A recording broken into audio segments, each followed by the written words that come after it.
പറയാം നേടാം the big game ഷോയിലേക്ക് സ്വാഗതം. ഇന്നലെ നമ്മളോടൊപ്പം ഉണ്ടായിരുന്ന ബീന ആൻ്റണി കുറേ കാര്യങ്ങൾ ഇന്നലെ നിങ്ങളുടെ നിന്ന് മറച്ചു വെച്ചല്ലേ. നമുക്ക് അങ്ങനെ വിട്ടുകൊടുക്കാൻ പറ്റില്ല. നമുക്ക് ഞോണ്ടിയെടുക്കണം ആ കാര്യങ്ങളെല്ലാം. സമയം കളയാൻ നമുക്ക് തുടങ്ങാം അല്ലേ. അപ്പോൾ ബീന, ഇന്നലത്തെ ആ കഥ കേട്ടിട്ട് ഒരുപാട് പേര് ഒരുപാട് അഭിപ്രായങ്ങൾ അതിനകത്ത് എഴുതിയിരുന്നു. കാരണം ദൈവം ഇത്ര ക്രൂരനാണോ എന്നൊക്കെ ചോദിച്ചാൽ ഒരുപാട് കമന്റ്സുകൾ വന്നു. എന്തായാലും അതൊക്കെ വിടാം, നമുക്ക് തുടരാം അല്ലേ. തീർച്ചയായിട്ടും അടുത്ത സെഗ്മെന്റ് ആണ് സവാരി ഗിരിഗിരി. ഓക്കെ, കേറട്ടെ? തീർച്ചയായിട്ടും സവാരി ഗിരിഗിരി. സവാരി ഗിരിഗിരിയിൽ ആദ്യത്തെ ചോദ്യം ശ്രദ്ധിക്കുക. ഒടുവിൽ ഉണ്ണികൃഷ്ണൻ ചെയ്ത കഥാപാത്രം കുട്ടൻ നായരുടെ നാട് എവിടെയാണെന്നാണ് സിനിമയിൽ പറയുന്നത്? A Alappuzha, B Kuttanad, C Changanassery. പിന്നെയും കൺഫ്യൂഷൻ ആയല്ലോ. ഇതിലും ചേട്ടനൊന്ന് ഹെൽപ്പ് ചെയ്യും, ഒരു ചെറിയ ക്ലൂ താ ചേട്ടാ. ഞാന് ചിലപ്പം ട്രിവാൻഡ്രത്ത് വരുമ്പോ ആലപ്പുഴ വരെ വന്നിട്ട് ചിലപ്പോൾ നേരെ പോവും, ചിലപ്പോൾ എടുത്തോട്ട് പോവും. ചങ്ങനാശ്ശേരി. ചങ്ങനാശ്ശേരി. സി ചങ്ങനാശ്ശേരി. ഞാൻ എടുത്തിട്ട് വരിച്ചിട്ട് മുറുക്കി. ഓക്കെ, ഹസ്ബൻഡ് വന്നില്ലല്ലോ ഇന്ന്? ഇല്ല, ഒറ്റയ്ക്കാ വന്ന്. യെസ്. എനിക്ക് തോന്നി. എന്തു പറ്റി? കാരണം എന്നെ എറണാകുളത്ത് നിന്ന് ഒരാൾ വിളിച്ചിരുന്നു. ആ, അപ്പൊ എൻ്റെ അടുത്ത് ചോദിച്ചിരുന്നു ബീന ആന്റണി വരുന്നുണ്ടല്ലോ എന്ന് ചോദിച്ചു. അപ്പൊ പറഞ്ഞു ഉണ്ടെന്ന് പറഞ്ഞു. ആ, അതൊരുപാട് കാര്യമുണ്ട് സാറേ, അത് ഞാൻ പിന്നെ പറയാമെന്ന്. എന്നിട്ട് ഫോൺ കട്ട് ചെയ്തു. അല്ല. അപ്പൊ ഞാന് പിന്നെ അത് കഴിഞ്ഞിട്ട് പിന്നെ ഞാൻ വേറൊരാളിനെ വിളിച്ചു, എൻ്റെ ഒരു ഫ്രണ്ടിനെ. അപ്പം വിളിച്ചിട്ട് ഞാൻ ചോദിച്ചു, ഇങ്ങനെ ഒരു സംഭവം ഉണ്ടല്ലോ, ഇങ്ങനെ എങ്ങനെയാണ് ഈ മനു എങ്ങനെയാണെന്ന് ചോദിച്ചു. സാറേ ഭയങ്കര പ്രശ്നമാണ്. പ്രശ്നോ? ആ, എന്ത്? ഏത് രീതിയിൽ പ്രശ്നം? ഏത് രീതിയിലെന്ന് വെച്ച് കഴിഞ്ഞാൽ എല്ലാ രീതിയിലും. ഓ ചേട്ടാ, അങ്ങനെ അതെന്ന് ഞാൻ കേട്ടതല്ലേ പറയുന്നത്.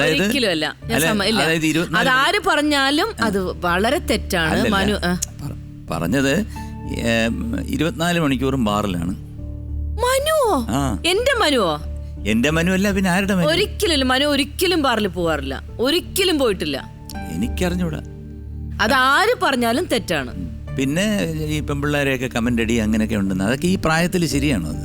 ചേട്ടാ ഇത് അല്ലല്ല, സത്യമായിട്ട് ഞാൻ പറയാണ്, ഞാൻ കേട്ടത്. ചേട്ടാ ഇതൊരു ഷോ ആണ്, ഇത് പ്ലീസ് ഇല്ലാത്ത കാര്യങ്ങൾ ഇങ്ങനെ പറയരുത് പ്ലീസ്. അങ്ങനല്ലേ, ഞാൻ കേട്ടതല്ലേ പറയാൻ പറ്റത്തുള്ളൂ. അങ്ങനെ കേട്ടതൊക്കെ ഇങ്ങനെ പറയാൻ പറ്റുമോ ചേട്ടാ? ഞാൻ കേട്ടു, ഞാൻ ചോദിച്ചു. അപ്രിയ സത്യങ്ങൾ പറയരുതെന്നാണ്, പക്ഷെ ഇതിന്റെ അകത്ത് ഒരു സത്യങ്ങളും ഇല്ല. ചേട്ടൻ പറയരുത്, ഇത് ഷോ ആണ്, എനിക്ക് അങ്ങനെയാണെങ്കിൽ കണ്ടിന്യൂ ചെയ്യാം. അതല്ല, ഞാൻ പറഞ്ഞില്ലല്ലോ, ഞാൻ കേട്ടതല്ലേ പറഞ്ഞുള്ളൂ, ഞാൻ ഉണ്ടാക്കി പറഞ്ഞല്ലോ. ചേട്ടാ അത് തെറ്റാണ്, എനിക്കറിയാലോ. എന്റെ ഹസ്ബൻഡിനെ എനിക്ക് നന്നായിട്ട് അറിയാം. എല്ലാ ഭാര്യമാരുടെയും വിചാരം അവരുടെ ഭർത്താക്കന്മാര് ക്ലിയർ ആണെന്നാണ്. അങ്ങനെ പക്ഷെ അങ്ങനെ അല്ല അങ്ങനെ. പക്ഷെ എനിക്ക് നല്ല ഉറപ്പാണ്. അതെങ്ങനെ 24 മണിക്കൂറും മനുവിന്റെ കൂടെ പോകുന്നില്ല? ഇന്ന് വന്നില്ലല്ലോ. അത് മനുവിന് ഡബിങ്ങും കാര്യങ്ങളൊക്കെ ഇട്ട് മനു എന്ന് പറയുന്നല്ലേ.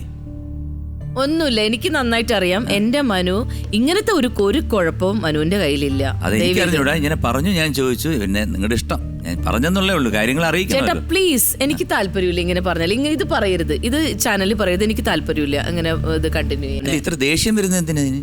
എനിക്കും അങ്ങനെ ഇല്ലാത്ത കാര്യം പറഞ്ഞാലും ഞാൻ സമ്മതിച്ചു തരില്ല ചേട്ടാ, സോറി. അല്ല, ഞാൻ അറിഞ്ഞ കാര്യം ചോദിച്ചപ്പോ ഇത്രയും ചൂടായിട്ട് ഞാൻ ഇറങ്ങി പോവാന്ന് പറഞ്ഞു കഴിഞ്ഞാൽ അത് അങ്ങനെയല്ലേ ചേട്ടാ. അറിഞ്ഞ കാര്യം പറഞ്ഞാൽ നമുക്ക് അതിനകത്ത് എന്തെങ്കിലും സത്യം വേണ്ട. ഞാൻ ചേട്ടനോട് പറഞ്ഞിട്ട് ചേട്ടൻ വിശ്വസിക്കുന്നില്ല, പിന്നെ എന്താ കണ്ടിന്യൂ? എനിക്ക് അങ്ങനെ കണ്ടിന്യൂ ചെയ്യാൻ താല്പര്യമില്ല, അതുകൊണ്ടാണ്. അങ്ങനെയാണെങ്കിൽ എനിക്കും താല്പര്യമില്ല, കാരണം ഞാൻ അറിഞ്ഞ കാര്യമല്ലേ ചോദിച്ചത്. എനിക്ക് ഇപ്പൊ സൗകര്യമില്ല.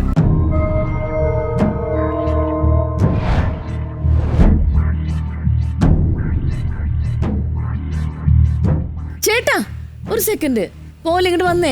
അങ്ങനെ ചേട്ടൻ ഇങ്ങോട്ട് വന്നേ. ഞാൻ അങ്ങനെ ദേഷ്യപ്പെട്ടതല്ല ചേട്ടാ. ചേട്ടൻ പറഞ്ഞ കാര്യത്തിൽ ഞാൻ എൻ്റെ ഒരു സത്യസന്ധമായ കാര്യം ഞാൻ പറഞ്ഞതാണ്. അതിന് ചേട്ടൻ അങ്ങനെ എഴുന്നേറ്റ് പോലെ ഷോ അല്ലേ ചേട്ടാ? അല്ല, നേരത്തെ വലിയ മറ്റേ പപ്പുള്ളയല്ലേ, കാരണം ഞാൻ ഇറങ്ങി പോവാണെന്നൊക്കെ പറയുന്നത്. അങ്ങനെ പറഞ്ഞാൽ എനിക്ക് പോകണമെന്നാണ് ഞാൻ പറഞ്ഞോളൂ. ഞാനൊരു സീനിയർ ആർട്ടിസ്റ്റ് അല്ലേ, അപ്പൊ അങ്ങനെയൊക്കെ പറഞ്ഞു കഴിഞ്ഞാൽ നമ്മൾ അറിഞ്ഞതല്ലേ ചോദിച്ചുള്ളൂ. കുഴപ്പമില്ല, നമുക്ക് തുടരാം. ഇപ്പം മനുവിന്റെ കാര്യമല്ലേ, മനു എനിക്ക് വർഷങ്ങളായിട്ട് അറിയാം. Is a gem of a person. വളരെ സത്യസന്ധനാണ്, നല്ല ശബ്ദമാണ്, നല്ല മിമിക്രി ആർട്ടിസ്റ്റ് ആണ്, നല്ല നടനാണ്. Is A perfect character. നിങ്ങളുടെ രണ്ടുപേരുടെ ഒരു ഐറ്റം ആണല്ലോ മറ്റേ ബാലതാരം പൊടി. അപ്പൊ ഞാൻ ചുമ്മാ വെറുതെ ഒന്ന് ഇളക്കി നോക്കിയതാണ് കേട്ടോ. ഇത്രയും സീരിയസ് ആവുമെന്ന് ഞാൻ വിചാരിച്ചില്ല. ഇത്രയും സ്നേഹം മനുവിന്റെ അടുത്തുണ്ട് എന്നുള്ള കാര്യം ഞാൻ അറിഞ്ഞില്ല. സി ചങ്ങനാശ്ശേരി ഇവിടെ പൂട്ടിയിട്ടിരിക്കുകയായിരുന്നു. അവിടെ നമ്മുടെ അടി തുടങ്ങിയത്. ചകട. സി ഉത്തരം ശരിയാണ്. കൺഗ്രാറ്റുലേഷൻസ്. ഒരു കാര്യം, ഈ ടെസ്നി ഖാനാണോ ബീന ആന്റണിയുടെ അടുത്ത സുഹൃത്തും സിനിമയിൽ കൊണ്ടുവന്നതൊക്കെ? സിനിമയിൽ കൊണ്ടുവന്നത് ടെസ്നി ഖാനല്ല, പക്ഷെ ഞങ്ങളുടെ ഒരു സംഭവം ഉണ്ട്. ശരിക്കും പറഞ്ഞാല് എന്ത് സംഭവം? ഞാൻ ശരിക്കും പറഞ്ഞ സിനിമയിൽ ശരിക്കും പറഞ്ഞ ഏറ്റവും എന്റെ അടുത്ത സുഹൃത്ത് എന്ന് പറഞ്ഞാൽ ടെസ്നിയാണ്. കാരണം ഞാൻ സിനിമ ഒരു ആക്ട്രസ് ആയിട്ട് വരുന്നതിന് മുമ്പ് തന്നെ ഞാനൊരു കോളേജിൽ പഠിച്ചിരിക്കുന്ന സമയത്ത് തന്നെ ടെസ്നീനെ ഒരു ആർട്ടിസ്റ്റായിട്ട് ഞാൻ പരിചയപ്പെട്ടിരുന്നു. എൻ്റെ ഒരു ഫ്രണ്ടിന്റെ ഒരു ബ്യൂട്ടി പാർലർ ഉദ്ഘാടനത്തിന് പോയപ്പോൾ ടെസ്നിയെ കണ്ടു. അന്ന് ഞങ്ങൾ നമുക്കൊരു ആർട്ടിസ്റ്റിനെ ആദ്യമായിട്ട് കാണുന്ന ഒരു ഇതൊക്കെ ഇട്ട് അന്ന് ആശാ ജയറാമും ടെസ്നിയായിരുന്നു അവിടുത്തെ ഗസ്റ്റ്. അപ്പം ഞങ്ങൾ പോയിട്ട് ഫോട്ടോ എടുക്കലും ടെസ്നിയുടെ എൻ്റെ അടുത്ത് നമ്പറൊക്കെ ഞാൻ നമ്പർ അഡ്രസ്സൊക്കെ മേടിച്ച് ഞാൻ പോയിരുന്നു. ഞാൻ ടെസ്നിക്ക് കത്തെഴുതുക, ടെസ്നി എനിക്ക് കത്തെഴുതുക, അങ്ങനെയൊക്കെ ഒരു സുഹൃത്ത് ബന്ധം വന്ന് ഞങ്ങൾ തുടങ്ങിയിരുന്നു. ടെസ്നിയുടെ ഫാനായിരുന്നു ഞാനന്ന്. അങ്ങനെ പിന്നെ അപ്പോഴും ഞാനൊക്കെ ചോദിക്കും സിനിമ. അപ്പം നമ്മുടെയൊക്കെ മനസ്സിൽ ഈ അങ്ങനെ തോന്നിയിട്ടില്ലെങ്കിലും വെറുതെങ്കിലും സിനിമയിലൊക്കെ അഭിനയിക്കാൻ എങ്ങനെ പറ്റുമോ, അങ്ങനെയൊക്കെയാണ് എന്നൊക്കെ ഇങ്ങനെ ചോദിക്കും. ടെസ്റ്റിന് മാറും, അതൊന്നും ഒരു കുഴപ്പമില്ല, നമുക്ക് ഒരു കുഴപ്പമില്ല, ഇഷ്ടമുണ്ടെങ്കിൽ വരാം എന്നൊക്കെ ഒരു പ്രോത്സാഹനമൊക്കെ തന്നിരുന്നു കേട്ടോ. പക്ഷെ അതിനുശേഷം ഞങ്ങൾ പിന്നെ കുറെ ഗ്യാപ്പായി പോയി. പിന്നെ ഒരു വൺസ് അപ്പോൺ എ ടൈം ഒരു ഫൈൻ ഡേ ഞാനൊരു ആർട്ടിസ്റ്റായി. ഞാനൊരു ഇതിന് പോയപ്പോൾ സുഹൃത്ത് ടെസ്നിയാണ്. ഞങ്ങളുടെ ഒരു എപ്പിസോഡിൽ വന്നിരുന്നു. അപ്പൊ ഞാൻ ചോദിച്ചു, ഈ ബീന ആന്റണി ആയിട്ട് നിങ്ങൾ സുഹൃത്താണല്ലോ എന്ന് ഞാൻ ചോദിച്ചു. സുഹൃത്തൊക്കെയാണ്. ആദ്യമൊക്കെ എനിക്ക് കത്തൊക്കെ എഴുതുമായിരുന്നു, പിന്നെ നമ്മളെ മൈൻഡ് ചെയ്യുന്നില്ല, ഞാനും അങ്ങ് വിട്ടു. വലിയ ഇതൊന്നും ഇല്ല. ഓക്കെ, അങ്ങനെ അവൾ ഒരിക്കലും പറയില്ല. എനിക്കറിഞ്ഞൂടെ എന്താ പറഞ്ഞെന്ന് എനിക്കറിഞ്ഞൂടാ. അതൊരിക്കലും. കാരണം ടെസ്നി എനിക്ക് ഇപ്പൊ ഇൻഡസ്ട്രിയിൽ തന്നെ ആര് ചോദിച്ചാലും എന്നെ കണ്ടാ ചോദിക്കും ടെസ്നി ഇല്ലേ, പിന്നെ അമ്മയുടെ മീറ്റിംഗിൽ എന്നൊക്കെ പറഞ്ഞാൽ ടെസ്നി അങ്ങനെ പറഞ്ഞു. ടെസ്നി ഒരിക്കലും പറയില്ല ചേട്ടാ. ചേട്ടന് കേട്ടതിന്റെ കുഴപ്പമായിരിക്കും. ചേട്ടനിങ്ങനെ കൊനിഷ്ടായിട്ട് കേട്ടതായിരിക്കും.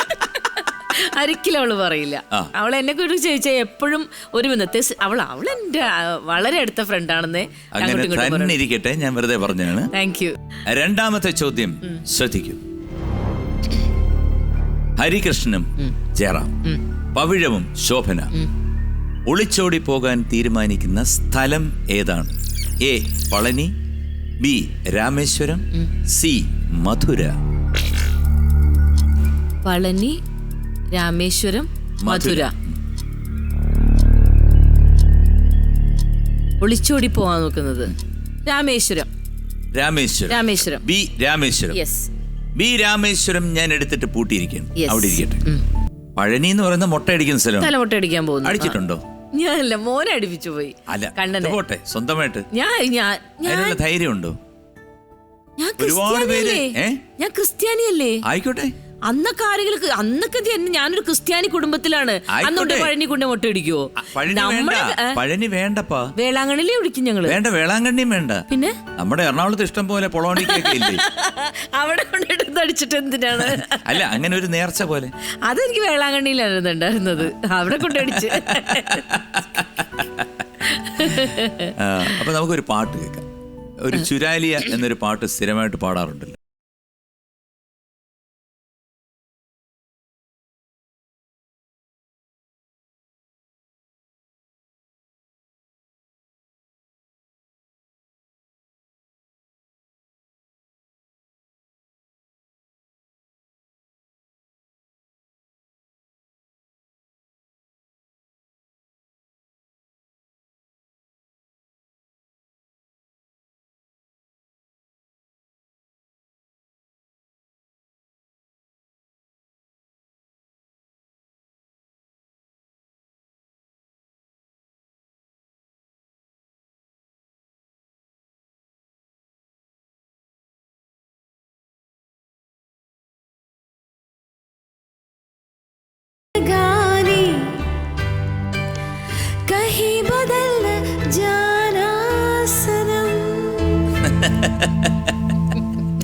ഇടയ്ക്ക് വരികളൊക്കെ പോയല്ലേ, സാരമില്ല. ഇത് നോക്കി പാടാനായിരുന്നു. ഓക്കെ. ഇപ്പോഴത്തെ പിള്ളേര് ഒരക്ഷരം പോലും നോക്കാതെ പാടുന്നു. എന്തൊരു ഞാനോ ഒരക്ഷരം പോലും നോക്കാതെ പാടുകയാണ് ഈ പുതിയ ജനറേഷൻ. സത്യം സത്യം. എനിക്കൊക്കെ എന്ന് പറഞ്ഞാൽ ഇപ്പൊ സൂര്യകിരീടം വീണുടഞ്ഞു രാവിൻ തിരുവരങ്ങിൽ. അടുത്ത വരി എനിക്കറിയാമെങ്കിലും എന്റെ പുസ്തകം ഇരുന്നാൽ മാത്രമേ പാടാൻ പറ്റുള്ളൂ. പടുതിരിയാളും പ്രാണനിലേതോ നിഴലുകളാടുന്നു നീറും സൂര്യകിരീടം വീണുടഞ്ഞു രാവിൻ തിരുവരങ്ങിൽ. ഇതിപ്പോ പാടുന്നു, പാടി രക്ഷപ്പെട്ടു. പക്ഷെ ഗാനമേളയ്ക്ക് നിൽക്കുമ്പോ എനിക്ക് പുസ്തകം വേണം. എപ്പോഴും ഞാൻ സ്വപ്നം കാണാറുള്ളത്, ഒരു വല്ലാത്ത സ്വപ്നം, ഞാൻ പുസ്തകം എടുക്കാൻ മറന്നുപോയി. ഞാനിത് എവിടെ ഏത് ഷോയിൽ ചേട്ടൻ പറഞ്ഞു കേട്ടിട്ട് അങ്ങനെ കാണൂല്ലേ. അതായത് ഞാൻ എടുക്കാൻ മറന്നുപോയി. സ്റ്റേജിൽ കയറാൻ പുസ്തകം പിന്നെ നാട്ടുകാരെന്നെ ഓടിക്കുന്നത്. അപ്പം ബി രാമേശ്വരം. രാമേശ്വരം ഉത്തരം ശരിയാണ്. സവാരി ഗിരിഗിരിയിൽ മൂന്നാമത്തെ ചോദ്യം. ഹരികൃഷ്ണന്റെയും പവിഴത്തിന്റെയും ശാന്തി മുഹൂർത്തത്തിന് പറ്റിയ നാള് ഇതിലേതാണ് എന്നാണ് സിനിമയിൽ പറയുന്നത്? A Revathi, B Ashwathi, C Karthika. പിന്നെയും കൺഫ്യൂഷനായി. പക്ഷെ ഇത് ക്ലൂ തരാന്ന് പറഞ്ഞു കഴിഞ്ഞാല് ഈ മൂന്ന് പേരിലും ഓരോ നടിമാരും ആർട്ടിസ്റ്റ് ഉണ്ട്. രേവതി, അശ്വതി, കാർത്തിക. ദൈവമേ, പിന്നെ എന്തെടുക്കും?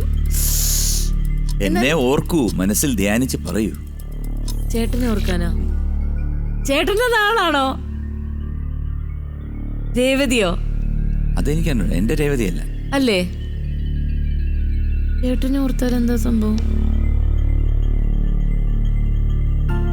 എന്താ ചെറിയ ഞാൻ പറഞ്ഞല്ലോ രേവതി. അതെ, എന്നെ ഓർത്ത് ശ്രദ്ധിച്ച് പറയൂ എന്നാണ്. അല്ലേ മോഹൻലാലിനെ ഓർത്ത് പറ. രേവതി. ഏ രേവതി. യെസ്. ഇത് ഞാനിങ്ങനെ ക്ലൂ പറഞ്ഞു തന്ന് ആൾക്കാർക്ക് ദേഷ്യം വരുമോ എന്റെ അടുത്ത്? എന്ത് ക്ലൂ? അങ്ങനെയല്ലേ പറയണില്ലല്ലോ ചേട്ടാ. അപ്പം എ രേവതി ഞാൻ എടുത്തിട്ട് പൂട്ടി അവിടെ ഇരിക്കട്ടെ. ഒരു ചോദ്യമാണ്, ദേഷ്യം വരരുത് കേട്ടോ. പിന്നെയും ചേട്ടൻ ദേഷ്യം വരരുത്. ബിവറേജിൽ പോകുന്ന മനുവിനോടും സ്കൂളിൽ പോകുന്ന പൊടിയല്ലേ പൊടിയോടും ശങ്കുരു ഒരു കാര്യം പറഞ്ഞു. ആ ഒരൊറ്റ കാര്യം ഏതാണ്? ബിവറേജിൽ പോകുന്ന ബീന പറഞ്ഞതാ. ബിവറേജിൽ പോണ മനുവിനോടും സ്കൂളിൽ പോകുന്ന ശങ്കുരുവിനോടും ഞാൻ പറഞ്ഞ വാക്കോ? ഒറ്റ വാക്ക്. അവർക്ക് അത് ഇഷ്ടപ്പെടുകയും ചെയ്തു. മനു പറഞ്ഞു ഓൾ ദ ബെസ്റ്റ്, മോൻ പറഞ്ഞു തീർച്ചയായിട്ടും.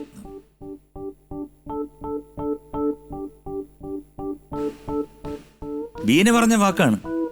ഞാൻ പറഞ്ഞു. ഞാൻ പറഞ്ഞു. ഇപ്പോഴല്ല, വീട്ടിൽ വെച്ച്. ബിവറേജിൽ പോകണേ ഞാൻ പറയും നോ മനു, നോ എന്നേ പറയുള്ളൂ. ശങ്കുരുവിനോട് ഞാൻ സ്കൂളിൽ പോകാനായിട്ട് ഒരിക്കലും നോ പറയില്ലല്ലോ. എന്താ പറഞ്ഞത്? അവർക്ക് രണ്ടുപേർക്കും ഇഷ്ടപ്പെട്ടു. അതെയോ? അതെന്താണ് പറയട്ടെ? ഫുള്ള് വാങ്ങിക്കണമെന്ന്.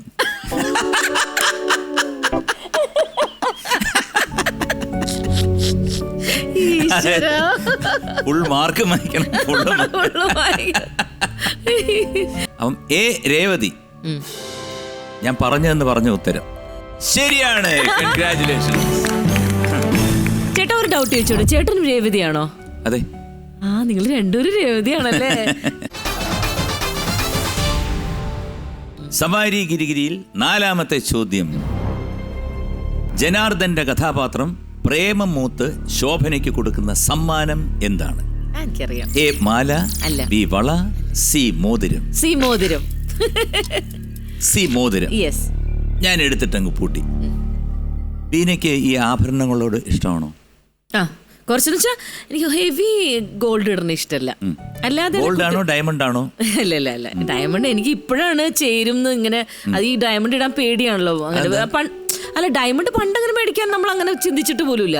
ഈ അടുത്ത കാലത്തൊക്കെ ഡയമണ്ട് ചോദിക്കുമ്പോൾ എന്റെ സ്റ്റാറിന് അത് ചേരില്ല എന്നൊക്കെ പറയുമായിരുന്നു. അങ്ങനെ പറഞ്ഞു. പക്ഷെ ഇപ്പൊ ഞാൻ ഈ അടുത്ത കാലത്ത് ചോദിച്ചപ്പോ പറഞ്ഞു എനിക്കിപ്പോ ഇത് സ്യൂട്ടാണെന്ന്. അങ്ങനെ ഒരു കുഞ്ഞെണ്ണൊക്കെ ഒരു കുഞ്ഞിത് കുഞ്ഞല്ലോ അത്രേ ഉള്ളൂ. അല്ലാണ്ടൊന്ന് വേറെ ഒരു കുഞ്ഞു കുഞ്ഞു കുട്ടി സ്റ്റഡ്സ് ഞങ്ങൾ വേറെ വലിയ ഡയമണ്ട് ഒരു ആഭരണം. കല്യാണത്തിന് ശ്രദ്ധിച്ചിട്ടുണ്ടോ? ഈ പണ്ടത്തെ പോലെ ഇങ്ങനെ അണിഞ്ഞൊരുങ്ങി ഇത്രയും സാധനമൊന്നുമില്ല.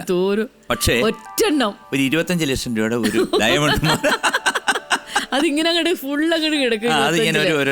അത് മതിയല്ലോ. 30 ലക്ഷം 25 ലക്ഷം. ബീന ചേട്ടാ പറ. ബീനയുടെ മോന് വേണ്ടി ഒരു പാട്ട്. നേരത്തെ നമ്മൾ വീട്ടമ്മമാർക്ക് വേണ്ടി, ആദ്യം ഞങ്ങൾക്ക് വേണ്ടി, ഇനി മോന് വേണ്ടി ഒരു ശങ്കരുവിന് വേണ്ടി, കണ്ണന് വേണ്ടി, എന്റെ ശങ്കരുവിന് വേണ്ടി പാടാം.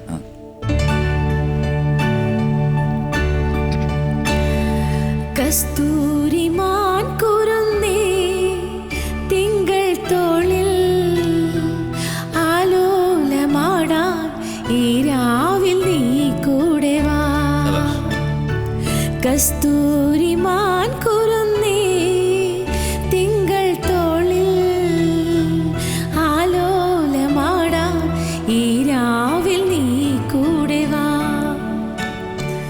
ഈ രാവിൽ നീ അത് ശരിക്കും അത് അല്ല, അത് അതിനകത്തൊരു ആത്മാവുണ്ടായിരുന്നു. അത് മോനോട് ആലോചിച്ചപ്പോ അതെ, പാടിയപ്പോഴത്തേക്ക് അതിനകത്തൊരു ഫീൽ ഉണ്ടായിരുന്നു. സൂപ്പർ. ഓക്കെ, അപ്പോ സി മോതിരം ആണ് ഉത്തരം നൽകിയത്. മോതിരം വളരെ വളരെ ശരിയാണ്. കൺഗ്രാറ്റുലേഷൻ.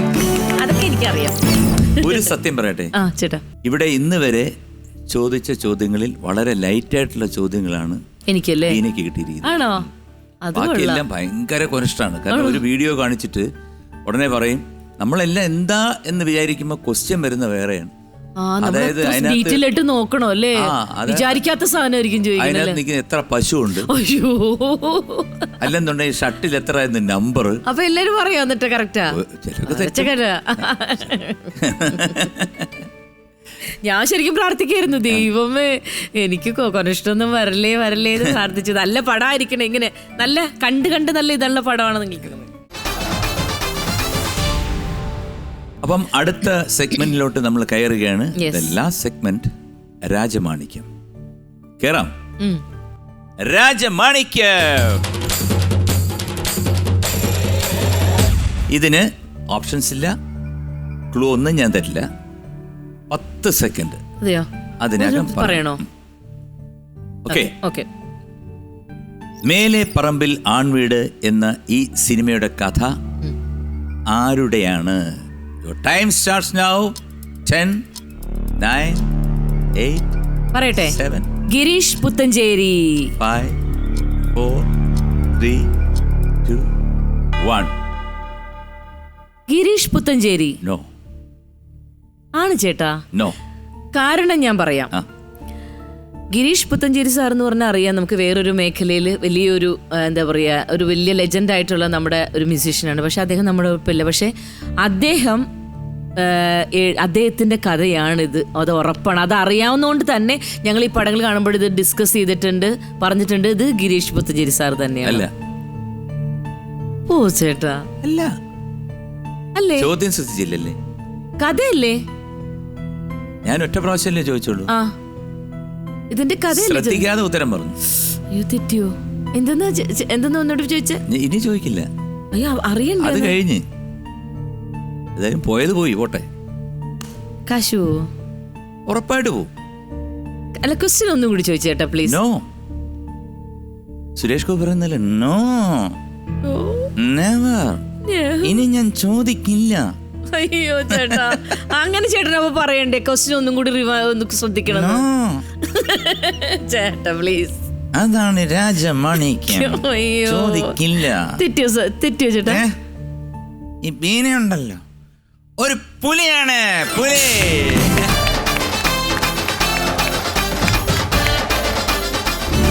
ശരി ഉത്തരമാണ്. 20,000 രൂപ അക്കൗണ്ടിൽ എത്തിച്ചേർന്ന് കഴിഞ്ഞു. അടിപൊളി. ഓക്കെ, ആ തീർച്ചയായും. എന്തായാലും വളരെ സന്തോഷം ഈ ഷോയിൽ വന്നതിൽ.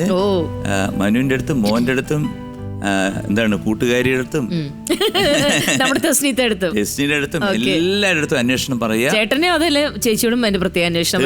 യൂട്യൂബ് ചാനലൊക്കെ കാണുന്നുണ്ട് കേട്ടോ. പിന്നെ കുക്കിംഗ് ഒക്കെ അപ്പൊ അതൊക്കെ കാണുന്നുണ്ട് ഞങ്ങളും. Okay, so thank you so much. ഒരുപാട് സന്തോഷം. Good night, sweet dreams.